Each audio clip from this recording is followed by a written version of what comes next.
आज हम कर रहे हैं टॉपिक तंतु से वस्त्र तक। हमने पढ़ा है तंतु कितने प्रकार के होते हैं, 2 प्रकार के होते हैं, प्राकृतिक तंतु और कृत्रिम तंतु। प्राकृतिक जो प्रकृति ने दिए हैं, कृत्रिम जो मनुष्य ने खुद बनाए हैं। प्राकृतिक तंतु में हम पढ़ रहे हैं 2 तरह के तंतु, पादप तंतु और जांतव तंतु।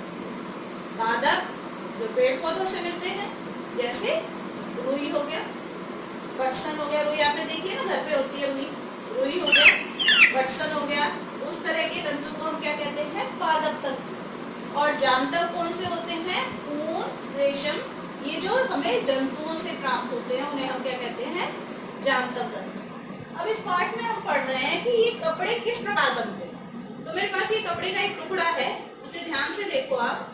जो कपड़े हैं वो हमेशा, ये देखो आप निकाल कर देखे होंगे, किससे बने हुए होते हैं, धागों से बने हुए होते हैं। एक कपड़े के टुकड़े को मैंने इस तरह से अलग अलग करके देखा है, तो देखिए आप, कपड़े किससे बनते हैं, धागों से मिलकर बने हुए होते हैं। और एक धागा है, वो एक ही धागा होता है क्या, नहीं। आप इसको खोलकर देखेंगे अगर इस धागे को, तो ये धागा भी पतले पतले छोटे छोटे धागों से मिलकर बना हुआ होता है। ये देखिए आपको दिख रहा है, ये मैंने अलग अलग कर दी। ये देखिए एक धागे के भी कई कई हिस्से होते हैं, तो एक धागा कई छोटे छोटे धागों से मिलकर बना हुआ होता है। अब ये छोटे छोटे धागे किससे बनते हैं, ये बनते हैं तंतु से। तंतु से किस प्रकार बनते हैं, तो आप सबने, क्योंकि इस पार्ट में हम कपड़े के बनने के बारे में पढ़ रहे हैं, तो हमने कपड़े से ही शुरू किया है। कपड़ा बना है धागों से, धागे बने हैं पतले पतले तंतुओं से। अब वो तंतु कैसे बनते हैं, वो तंतु बनते हैं, जैसे आपने देखा होगा खेतों में कपास की फसल उगाई जाती है। कपास की फसल के उगने के बाद उसके गोले से हम कपास को अलग कर लेते हैं, तो हमारे घरों तक कुछ इस तरह से रुई पहुंचती है। अब ये रुई जो है, आप अपने घर पर अपनी मम्मी को देखा होगा आपने, जब पूजा करती है तो वो रुई को क्या करती है मम्मी, इस तरह से रुई को लेकर इसको ऐसे हाथ से करते हैं। देखो रुई को ऐसे लपेटा तो मैंने, ये पतला सा धागा तैयार हो गया। अब इस तरह के धागे आपने चरखे देखे होंगे, चरखों से तैयार किए जाते हैं, या बड़ी बड़ी फैक्ट्रीज में रुई के अलग अलग ऐसे ऐसे धागे तैयार कर लिए जाते हैं। फिर उन धागों को बुनकर क्या बनाया जाता है, कपड़ा बनाया जाता है। बुनने के भी कई तरीके होते हैं, जो हाथ से चलाए जाते हैं, चुलाहे करते हैं काम, उन्हें हम हस्तकरघा कहते हैं। और बड़ी बड़ी फैक्ट्रियों में विद्युत से भी वो चलाए जाते हैं। करघों की तरह बहुत बड़ी बड़ी मशीन्स होती हैं, उनमें धागों को आपस में बुनकर फिर कपड़ा तैयार किया जाता है। अब कैसे बुना जाता है, मैंने इसके लिए भी ये एक एक्टिविटी तैयार की है। आप देखिए यहाँ पर मैंने क्या रखी है, 2 तरह के कागज की पट्टियां रखी हुई है, और 2 तरह के कागज हैं, और उनको अलग अलग छोटी छोटी पतली पतली पट्टियों में मैंने काट लिया।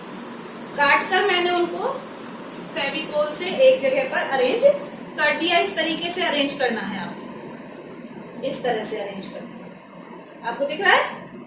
अब इसको मैं दिखा रही हूँ आपको कि कपड़े को कैसे बुना जाता है। इन्हें आप धागे समझिए, धागों को इस तरह से बुन लिया जाता है, फिर दूसरे धागे को उसके अंदर इस प्रकार से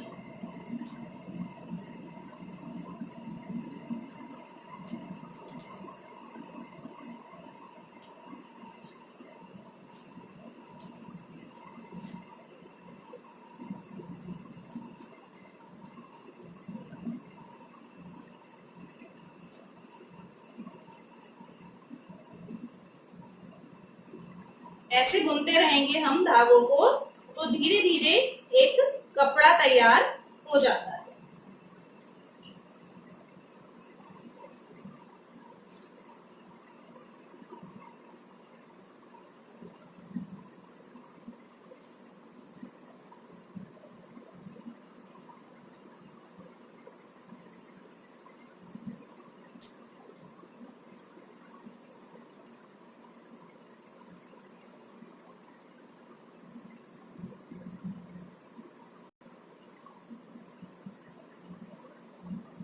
तरह से आप बुनते रहेंगे तो धीरे धीरे ये क्या तैयार हो गया, एक कपड़ा तैयार हो जाता है, एक शीट तैयार हो गई है, जो अगर हम इसी प्रक्रिया को धागे के द्वारा करेंगे तो उससे क्या तैयार हो जाएगा, कपड़ा तैयार हो जाएगा। कपड़ा बनाने की इस विधि को हम क्या कहते हैं, बंधाई। क्या कहते हैं इसको हम, बंधाई। और एक और तरीका है कपड़ा बनाने का जिसे हम क्या कहते हैं, बुनाई। बुनाई आपने घर पर देखा होगा, अपनी मम्मी को सलाइयों पे करती है बुनाई, तो उसमें एक ही धागे से पूरा कपड़ा तैयार हो जाता है। और उसमें बुनाई में और बंधाई में क्या फर्क है, इसमें हमें धागों के 2 सेटों को यूज करना होता है और बुनाई में हम केवल एक ही धागे के सेट से पूरा कपड़ा तैयार कर लेते हैं। तो आज हमने क्या सीखा कि कपड़ा किस तरह से तैयार होता है और इस प्रकार धागों को बुनने से फिर क्या बन जाता है, कपड़ा तैयार हो जाता है और उस कपड़े को फिर हम अलग अलग शेप में बनाकर उसको अपना यूज करते हैं। धन्यवाद।